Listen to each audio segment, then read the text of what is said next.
See, this proves that something's going on with the cell phone service and the 5G. Now this is today, 3/31/20. Look who President Trump is meeting with today.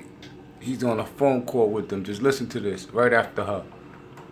So that every state understands that it may look like 2 cases today. Not this. Listen what the journalists say. That become 200, that become 2,000. And that's what we're trying to prevent. Today, the president is expected to speak by phone with executives from America's network service providers. Also want to mention... And that's what we're trying to prevent. Today, the president is expected to speak by phone with executives from America's network service providers. Also want to mention... A social media post went viral and it suggested that in the Netherlands, 300 birds have died due to 5G testing. Forums are awash with activists suggesting that the dangers of cell phone radiation are being suppressed. So, does 5G actually have health effects? Or is it just a conspiracy theory that's getting a little bit out of hand? Whack on your tinfoil hats, we're going to find out.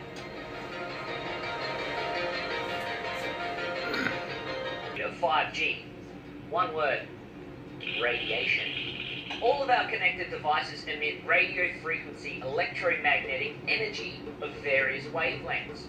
Low frequency wavelengths are used in, say, powering your smartphones, TVs, and computers. And this is referred to as non-ionizing radiation. It's not considered energetic enough to cause any health effects. On the other side of the spectrum, you have high-frequency wavelengths such as ultraviolet radiation from the sun or X-rays. This is a more powerful type of energy and is known as ionizing radiation. It can rip electrons away from atoms and do some real damage to DNA. And if you're exposed to a lot of this type of radiation, like say some of these beachgoers may be, it can introduce errors into your DNA, causing the growth of diseases such as cancer.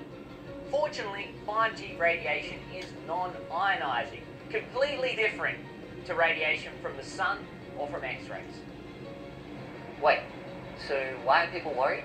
Well, there are a few important changes coming with 5G technology that have some people concerned about the negative health effects. 1, it'll use millimeter wave technology. 2, that technology operates at higher frequencies than 3G and 4G. And 3, that means we'll need more base stations and antennas to ensure we cover the same ground. So how exactly will millimeter wave technology affect the human body? We're going to need a diagram. The skin is a very effective barrier against things like bacteria.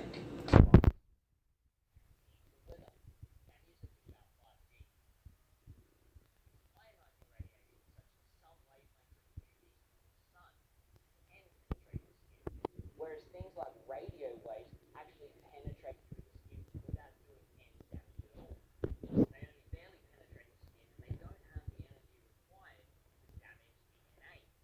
Until that information is enough to 5G is new and untested. Well, actually, 5G isn't new. The wavelengths have been used in airport scanners and radar for a long time, and initially, 5G will actually use the same wavelengths as 4G.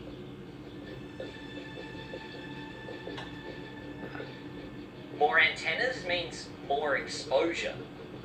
What would 5G infrastructure look like? Small cell antennas could be placed as close as every third hydro pole. Scientists from 42 countries are now warning their governments about the emerging health problems associated with wireless radiation, and Canadian doctors and scientists have added their voices. The most prevalent symptoms include headache, fatigue, decreased ability to concentrate, tinnitus, irritability, and insomnia. Impacts on the heart and the nervous system are also of great concern. Dr. Rena Bray has been working at the Provincial Environmental Health Clinic for 15 years and seen the number of people suffering adverse effects from electromagnetic exposure rising. We are concerned that the upcoming introduction of 5G will significantly increase the proximity and extent of exposure to microwave radiation in Ontarians. We predict that the number of people who develop the symptoms I just mentioned will rise in the places where 5G is first installed. Now look who's the first people to build 5G. June January 2020. Look. China. And this is in Wuhan.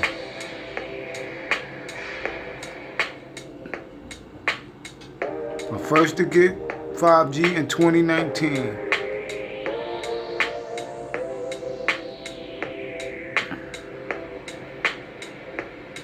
If it's not now, it may soon.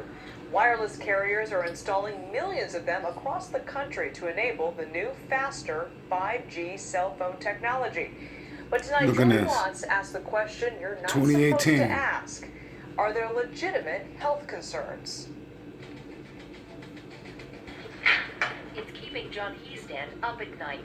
This new pole outside his bedroom window where Verizon will soon install a next-generation cell tower, just feet from a school. This would be a big tower pushing out radiation outside of our bedroom window, 24 hours a day, 7 days a week for many years. It's called a small cell, or distributed antenna system, similar to this one in San Francisco.